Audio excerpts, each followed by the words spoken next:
ഇളം പച്ച കളറിലുള്ള ഈ പൂക്കളൊക്കെ ചെറി ബ്ലോസം ആണ്. ഉക്കോൺ എന്നാണ് ഈ ഒരു വെറൈറ്റിക്ക് പറയുന്നത്. ഇത് കൂടാതെ തന്നെ വളരെ റെയർ ആയിട്ടുള്ള ഗ്രീൻ കളറിലുള്ള ഈ പൂക്കൾക്ക് പറയുന്നത് ഗ്യോയിക്കോ എന്നാണ്. ഇത് കാണാൻ വേണ്ടിയിട്ട് ഞാൻ വന്നിട്ടുള്ളത് ജപ്പാനിലെ ഒസാക്ക എന്ന് പറയുന്ന സ്ഥലത്തുള്ള മിന്റ് മ്യൂസിയത്തിലാണ്. ചെറി ബ്ലോസം എന്നൊക്കെ പറയുമ്പോൾ നമ്മുടെ മനസ്സിലോട്ട് പെട്ടെന്ന് വരിക പിങ്ക് കളറിലുള്ള പൂക്കളാണ്. പിന്നെയും കൂടുതലായിട്ടുള്ളത് ഡാർക്ക് പിങ്ക് ആയിട്ടുള്ളതും വൈറ്റ് കളറിലുള്ളതൊക്കെ. പക്ഷെ അത് കൂടാതെ തന്നെ ഇതുപോലെ മഞ്ഞ കളറിലും പച്ച കളറിലും ഒക്കെ ഉണ്ട്. ഇതിന്റെ ഒരു ഫുൾ വീഡിയോയുടെ ലിങ്ക് ഞാൻ താഴെ കൊടുത്തിട്ടുണ്ട്. വളരെ റെയർ ആയിട്ടുള്ള വെറൈറ്റീസ് ആയതുകൊണ്ട് തന്നെ നമുക്ക് ഇതവിടെ എല്ലായിടത്തും ഒന്നും കാണാൻ പറ്റില്ല. ഈ ഒരു മ്യൂസിയത്തിൽ വന്ന് ഇത് നമുക്ക് കാണാൻ വേണ്ടിയിട്ട് ഏകദേശം 1 മാസം മുന്നേ നമ്മൾ നേരത്തെ ടിക്കറ്റ് ബുക്ക് ചെയ്തിട്ട് വേണം വരാനായിട്ട്.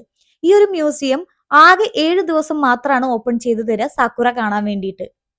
100 മുതൽ 200ഉം 300ഉം ഇതളുകളുള്ള സാക്കുറ പൂക്കളൊക്കെ നമുക്ക് ഇവിടെ വന്നു കഴിഞ്ഞാൽ കാണാൻ പറ്റും. ജമന്തി പൂക്കൾ പോലെയൊക്കെയാണ് നമുക്ക് തോന്നുക. അടുക്കടുക്കായിട്ടിരിക്കുന്ന ഇതളുകളൊക്കെ